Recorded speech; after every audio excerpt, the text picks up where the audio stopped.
It was May 22nd of this year that I published a video where I talked about the fact that we could not delete our chats. We had recents here, but we didn't have the ability to delete. Delete was not an option here.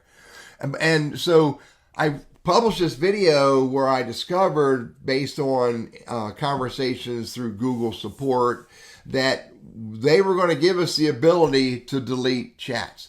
Now, while Google was making an update to the domain administration software that made this stuff work, it was always here.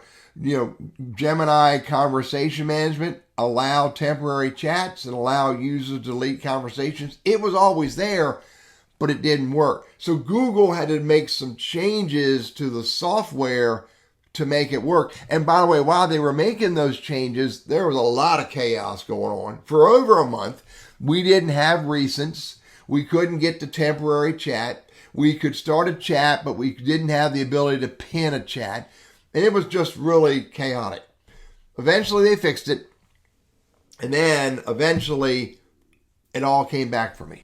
So now that all this is back in place, I have the ability to pin. I have the ability to delete. I have the ability to use temporary chat. Now I'm going to give Google Gemini, I'm going to give it a chance to show me that it can do all of what I need to do that currently I'm using ChatGPT for, and I'm exploring using Claude for. It is possible that using Google Workspace Standard, not Starter, and not free Gmail, it's possible that Google Gemini could become a really worthwhile AI tool for me.